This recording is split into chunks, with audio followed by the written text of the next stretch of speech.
Tem um brilho azul muito específico que dança no teto do quarto às 3 da manhã, refletindo na retina de quem jura que só foi checar uma notificação rápida. A pálpebra tá pesada, a vontade de fechar os olhos é gigante, mas o dedo continua rolando o fade sozinho, como se o cérebro tivesse terceirizado a própria rendição para um algoritmo de 500 reais bilhões. Você apaga a luz do quarto. No segundo exato em que o interruptor faz aquele claque seco, o mundo lá fora some e o quarto vira uma caixa preta. A janela tá fechada, o barulho da rua vira um zumbido abafado, e o único som que sobra é a sua própria respiração e o zunido da geladeira na cozinha.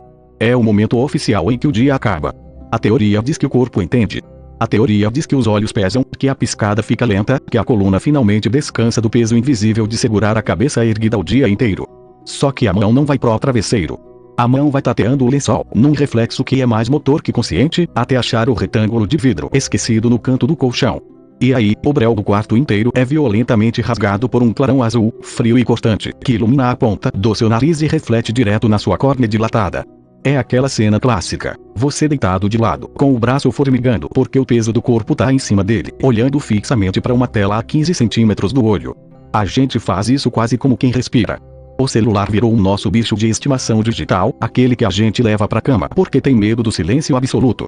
Porque o silêncio, quando a luz apaga, vem acompanhado de um pacote indesejado, a lista de tudo que você não resolveu, a lembrança daquela frase torta que você disse na terça-feira passada, a sensação incômoda de que o tempo tá escorrendo pelos dedos e você não fez absolutamente nada que prestasse.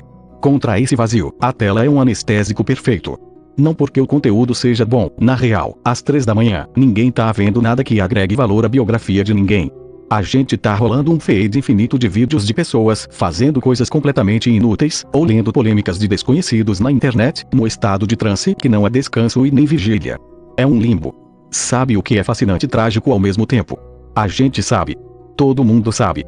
Tem artigos científicos saindo pelo ladrão, dizendo que a luz azul confunde o cérebro, que bloqueia a melatonina, que avisa o hipotálamo que ainda são 2 horas da tarde e que tem sol brilhando lá fora.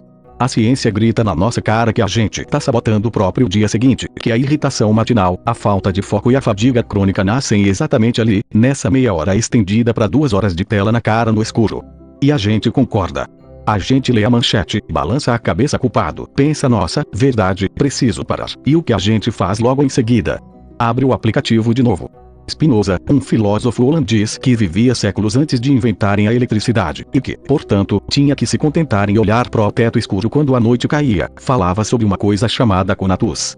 Ele dizia que tudo no mundo tem um esforço interno, uma força teimosa para continuar existindo e preservando a própria vida. É o instinto bruto de sobrevivência. Mas o ser humano moderno conseguiu um feito meio irônico. A gente usa o nosso conatus, a nossa energia vital, para se autodestruir de forma sistemática e voluntária. A gente quer descansar, o corpo implora para desligar, mas a nossa mente parece ter medo do próprio eco. A gente prefere o cansaço crônico do dia seguinte a ter que encarar 5 minutos de silêncio na companhia dos próprios pensamentos. É como se a gente estivesse sempre esperando alguma coisa acontecer. O polegar desliza para cima, incansável. Mais um vídeo. Só mais um no fundo. A gente tem uma esperança secreta de que vai aparecer alguma revelação, uma notícia bombástica, uma mensagem inesperada, qualquer coisa que justifique a gente estar acordado àquela hora, roubando as horas de sono do nosso próprio futuro.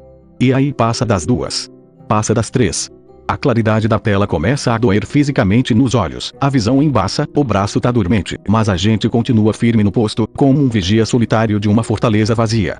Epicuro, lá na Grécia Antiga, dizia que grande parte da desgraça humana vem da incapacidade de ficar quieto num quarto, sozinho.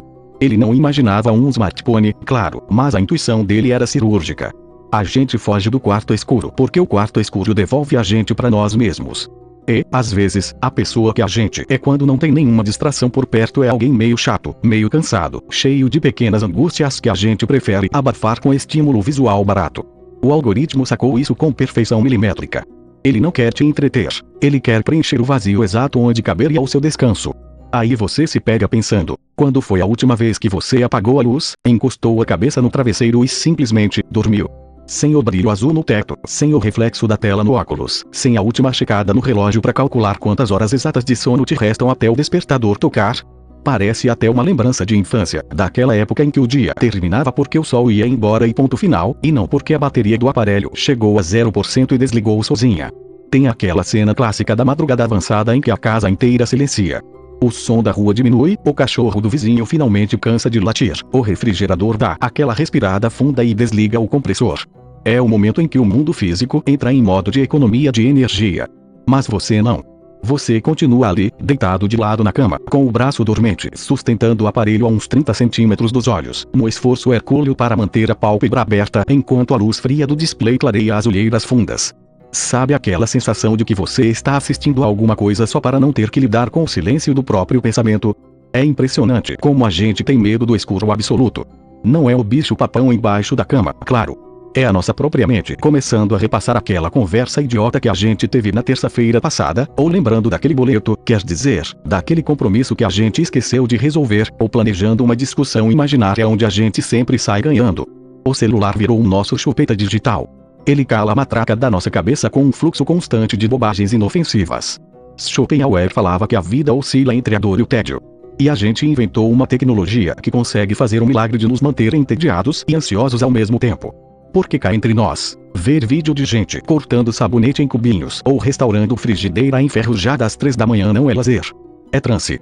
É um estado de modorrenta hipnose em que você não está mais absorvendo nada, só deixando o tempo passar por cima de você igual a uma patrola. Se alguém te perguntar o que você viu nos últimos 20 minutos, você gagueja. Não lembra. Só sabe que passou. E aí entra a grande ironia da nossa era. A gente passa o dia inteiro reclamando que não tem tempo para nada. Diz que a rotina esmaga, que o dia passa correndo, que falta hora no relógio para ler aquele livro, para ver aquele amigo, para cuidar da planta na varanda. Aí chega a noite, a única nesga de tempo genuinamente livre que nos pertence, e o que a gente faz? A gente entrega essa hora de ouro para um sistema automatizado que nos empurra conteúdo em loop infinito até os nossos olhos arderem e a cabeça começar a latejar. A gente rouba de si mesmo o próprio descanso só para ter a ilusão de que o dia ainda não acabou. Sartre dizia que estamos condenados a ser livres. E é curioso como a gente faz de tudo para escapar dessa condenação. A gente implora por correntes, desde que elas venham em formato de fade infinito. Me prenda aqui, a gente dispara o aparelho, não me deixe ter que decidir o que fazer com o meu próprio silêncio, ó. Porque o silêncio exige responsabilidade.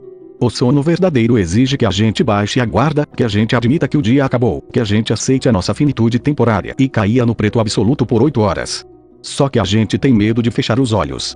Parece que se a gente dormir, o mundo continua rodando sem a nossa supervisão, como se a nossa vigilância nervosa fosse a única coisa mantendo a gravidade funcionando. A gente vigia o nada. A luz azul vai piscando ali na penumbra, o reflexo dela brilha no vidro do seu óculos deitado no criado mudo ou na lente da câmera do celular que aponta direto para sua cara. Daqui a pouco, o braço fraqueja de vez. O aparelho escorrega e cai direto no seu nariz, com aquela batida seca que dói na alma e te arranca do transe por uns 3 segundos.